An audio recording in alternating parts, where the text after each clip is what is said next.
तो आज हम लोग एक्सप्लेन करने जा रहे हैं रेनेगेट इमॉर्टल की एपिसोड 86 के बारे में। तो एपिसोड के स्टार्टिंग में हम लोगों को दिखाया जाता है वही ट्रोल क्लैन की एंसेस्टर को, और उसके बाद हम लोगों को दिखाया जाता है उसका सोल काफी ज्यादा यहाँ पर इंजर्ड हो चुका है। तो वो जैसे तैसे ट्रोल क्लैन की एक गुफा में चले आता है जहाँ पे ट्रोल क्लैन की एक और एंसेस्टर मौजूद था, और वो यहाँ पर इसको देखने के बाद कहता है आखिर आपको क्या हो गया। लेकिन ये एंसेस्टर कोई भी जवाब नहीं देता है और वो उसके ऊपर अटैक कर देता है और उसके फिजिकल बॉडी पर कब्जा कर लेता है। और उसके बाद वो एंसेस्टर काफी ज्यादा गुस्सा हो जाता है और वो मनी मन में कह रहा होता है सेंट के उस बेबी डीमन ने मेरे फिजिकल बॉडी के साथ साथ मेरा सोल को भी काफी ज्यादा डैमेज कर दिया है, और अगर मैं उसे कैसे तैसे नॉर्थन लैंड के सुजाको एम्पायर के बनाए हुआ रेस्ट्रिक्शन के ऊपर कैद ना करता तो वो मेरी पूरी तरह से जान ले लेता। और उसके बाद उसके मुंह से यहाँ पर खून बाहर आ रहा होता है, और जिसकी वजह से हम लोग को पता चलता है कि वो काफी ज्यादा से घायल था और अभी उसके कल्टीवेशन लेवल भी गिर कम हो चुका, और अभी उसको कुछ भी करके यहाँ पर उसको कल्टीवेशन लेवल को हाई करना होगा। और उसके बाद हम लोग देखते हैं और वो एक रिकवरी पिल खा लेता है, और उसके साथ ही साथ यहाँ पर ओंगलिंग का जो सेलेस्टियल सोर्ड है उसको वो बाहर निकल के लाता है। और तभी वो एंसेस्टर कहता है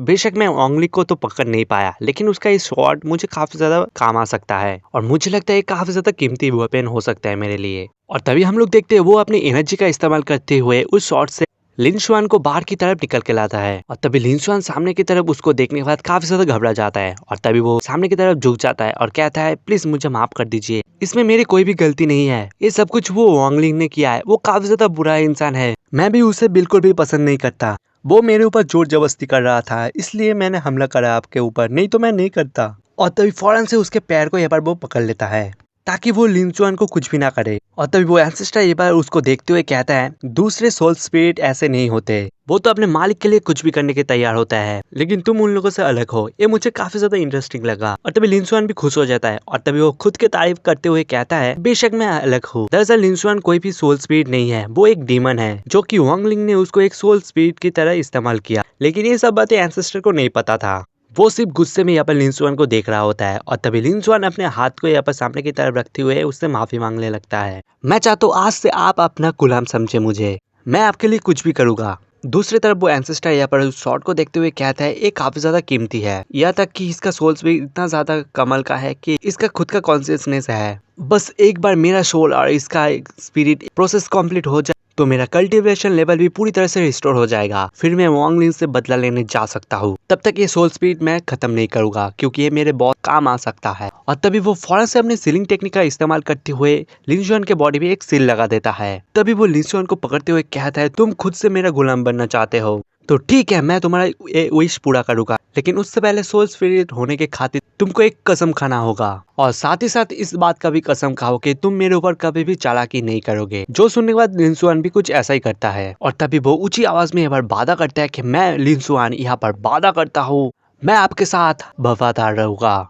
मुझे अगर कभी भी किसी से फाइट करना होगा तो मैं आपके तरफ से ही फाइट करूंगा, और अगर मैं अपने बात से यहाँ पर पीछे हट जाऊँ तो मेरा मौत आ जाए। इसके बाद वो एंसेस्टर काफी ज्यादा खुश हो जाता है और वापस से उसको वो सेलेस्टियल सोर्ड में रख देता है, और तभी वो कहने लगता है तो ठीक है, एक बार मेरे बॉडी और सोल प्रोसेस पूरी तरह से मार्जिंग हो जाए तो उसके बाद हम लोग दोबारा से ओंगलिंग को खत्म करने जाएंगे। ये कहते ही वो एंसेस्टर वहां से चला जाता है, और दूसरी तरफ हम लोग को दिखा जाता है लिन शुआन यहाँ पर कह रहा होता है मैं अपनी कसम को तोड़ देता हूँ, और यहाँ पर वो अपने ओंगलिंग मालिक को याद करते हुए कहते हैं मालिक आप कहाँ पर हो, प्लीज मुझे बचाने के लिए वापस आ जाओ, मुझे सिर्फ आपके साथ ही रहना है, मैं कभी भी किसी और का गुलाम नहीं बन सकता। और दरअसल लिन शुआन एक डेविल है ना कि कोई सोल स्पिरिट, तो इसी वजह से वो आसानी से यहाँ पर खाए हुए कसम को तोड़ सकते हैं और इसका कोई भी इफेक्ट भी नहीं पड़ेगा। और यहाँ पर दूसरी तरफ सीन शिफ्ट होता है और हम लोग को वांगलिंग को दिखाया जाता है जो कि यहाँ पर पीलू कंट्री के सोल रिफाइन सेक्ट के बाहर तक आ चुके हैं, और तभी सोल रिफाइन सेक्ट को बाहर की तरफ देखते हुए वांगलिंग अपने मनी मन में कह रहा होता है ऐसा कहा जाता है कि ये सोल रिफाइन सेक्ट एक बहुत ही मिस्टीरियस सेक्ट है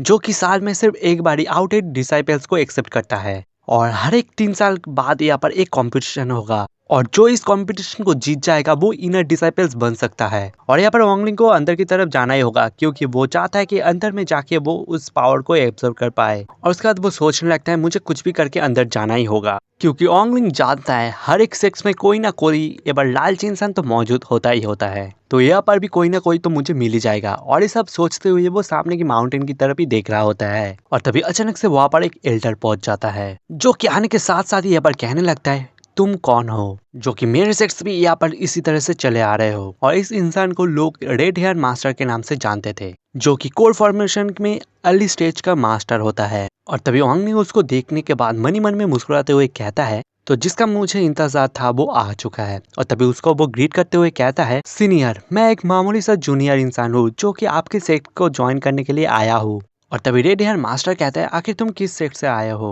और तभी उसको वो ग्रीट करते हुए कहता है, मेरा कोई भी सेक्ट नहीं है, बल्कि मैं एक रोग डिसाइपल हूँ। और इसके बाद वो मास्टर सरप्राइज हो जाता है और वो हैरान होते हुए कहता है, तुम एक मामूली से रोग डिसाइपल होके भी एक फाउंडेशन बिल्डिंग स्टेज पर पहुंच चुके हो, ये कोई भी मामूली सी बात नहीं है। फिर भी मैं तुमको बता दूं, इस टाइम कोई भी आउटर डिसाइपल्स को हमारा सेक्स एक्सेप्ट नहीं कर रहा है। तुम अगले साल सिलेक्शन के टाइम आ सकते हो। और यहाँ पर वांगलिंग के पास उतना ज्यादा समय नहीं होता है। और तभी वो हाथ जोड़ के यहाँ पर उस मास्टर से कहता है, प्लीज मास्टर, मेरा बात तो सुन लीजिए एक बार। मेरे पास एक कीमती तलवार है जो कि मुझे कई साल पहले मिला था और इसे मैं कभी भी इस्तेमाल नहीं किया, और मैं अभी चाहता हूँ ये आपको गिफ्ट की तरफ से देने के लिए। और यहाँ पर वांगलिंग उसको एक गिफ्ट देकर अंदर विजिट करना चाहता है। और इसके पास ऑलरेडी बहुत सारे ताकतवर शॉट्स है, तो इसके लिए ये शॉट उसके लिए कोई भी ज्यादा उतना काम का नहीं है। और दूसरी तरफ ये रेड हेयर मास्टर तो काफी ज्यादा खुश हो जाता है, क्योंकि ये उसके लिए काफी ज्यादा कीमती हो सकता है। और उसके बाद वो सवाल करते हुए कहते हैं, वैसे तुमको ये पावरफुल तलवार कहाँ से मिला। और तभी वांगलिंग जवाब देते हुए कहते हैं, मुझे कई साल पहले एक जख्मी हुए कल्टीवेटर से मुलाकात हुआ था, तो जब तक वो ठीक नहीं हो जाता है तब तक मैं उसका ख्याल रखा करता था।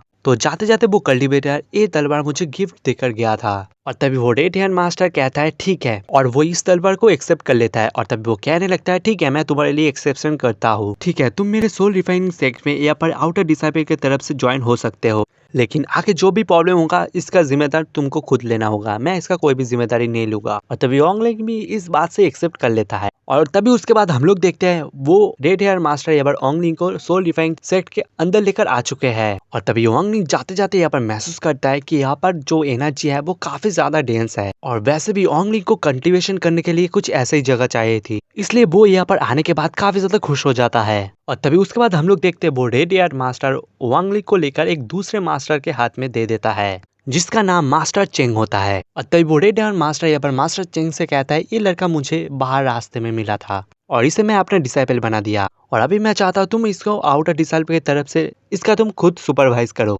और साथ ही साथ वो मास्टर चेंग से यहाँ पर सोल बैनर के बारे में बात कर रहा होता है, जिसका इन्फॉर्मेशन वो शाम को बताएगा। और यहाँ पर मास्टर चेंग को भी स्पिरिचुअल स्वॉर्ड मिल गया, तो इसके लिए वो रेड हेयर मास्टर का बातें को मान जाता है। और तभी मास्टर चेंग कहता है, ठीक है, तो तुमने जैसे फैसला कर ही लिया है तो मैं तुमको मना नहीं करूंगा। और तभी रेड हेयर मास्टर यहाँ पर काफी ज्यादा खुश हो जाता है और उसके बाद वो वहां से चला जाता है। और तभी मास्टर चेंग वांगलिंग से सवाल करते हुए कहने लगता है, तुमने आखिर इस रेड हेयर मास्टर को मना कैसे लिया, क्योंकि मैं जानता वो काफी ज्यादा लालची इंसान है, वो कभी भी अपने प्रॉफिट के बगैर यहाँ पर किसी का फायदा नहीं करता। और दूसरी तरफ यहाँ पर वांगलिंग भी सारी सच्चाई मास्टर चेंग को बता देता है, और वो कहता है, मैंने रेड हेयर मास्टर को एक तलवार दी थी। और तभी मास्टर चेंग कहता है, तो अच्छा, तो ये बात है, तो ये जेट स्लिप रखो, ये तुम्हें 1090 केव का एक्सेस देगी, जहाँ पर जाके तुम अपना कल्टीवेशन कर सकते हो। और तभी वांगलिंग दूर से ही वो केव को देखने लगता है, जहाँ पर चारों तरफ जाले लगा हुआ था और वहाँ पर स्पिरिचुअल एनर्जी भी उतना ज्यादा नहीं था। और तभी वांगलिंग मास्टर चेंग से कहते हैं, एक जूनियर डिसाइपल अपना केव को चेंज करना चाहता है और मैं चाहता हूँ मुझे ऐसे केव दिया जाए जिसमें स्पिरिचुअल एनर्जी काफी ज्यादा हो। और तभी मास्टर चेंग कहता है,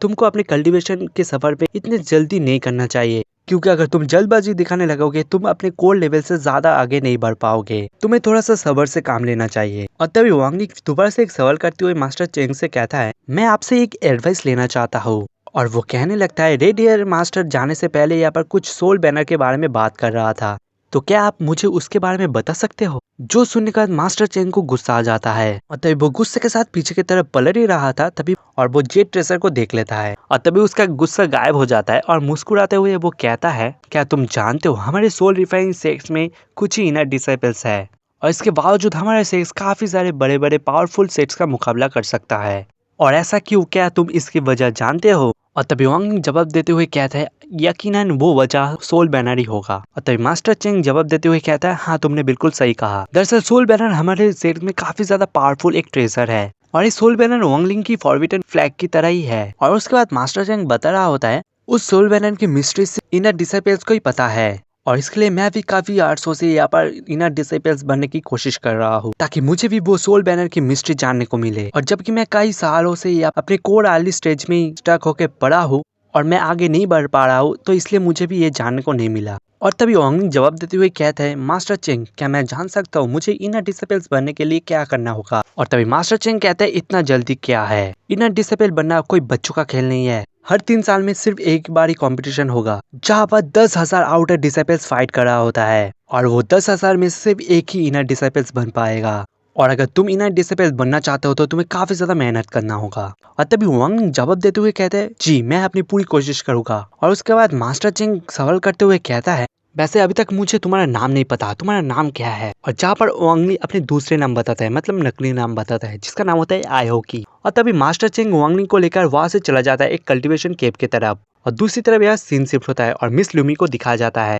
जो कि वांगलिंग का यहाँ पर स्पिरिट को महसूस करते हुए यहाँ पर वांगलिंग की उस बैंडिट वाली गांव पे चले आता है। लेकिन उसको यहाँ पर वांगलिंग को देखने को नहीं मिलता है, तो इसलिए वो काफी ज्यादा हैरान होते हुए कहता है, इतने वक्त से मैं वांगलिंग को कोशिश कर रहा हूँ ढूंढने के लिए, ये धीरे धीरे मिस्ट्रीज हो जा रहा है, मुझे बिल्कुल भी समझ नहीं आ रहा आखिर वांगलिंग यहाँ पर क्यों आया है। और मगर वो अपनी जेट स्लीप का इस्तेमाल करते हुए दोबारा से वांगलिंग का ब्रेथ को फॉलो करते हुए सोल रिफाइनिंग सेट की तरफ बनने लगता है। और उसके साथ साथ ये वाला एपिसोड यहाँ पर खत्म हो जाता है। तो होपफुली आप लोगों को आज का एक्सप्लेनेशन वीडियो पसंद आया होगा। तो वीडियो पसंद आया तो प्लीज वीडियो के नीचे एक लाइक कर देना, और नेक्स्ट पार्ट अगर आप लोग चाहते हो तो उसके लिए आप लोग कमेंट में जाकर जरूर कमेंट कर सकते हो। तो आज के लिए इतना ही, तब तक के लिए बाय।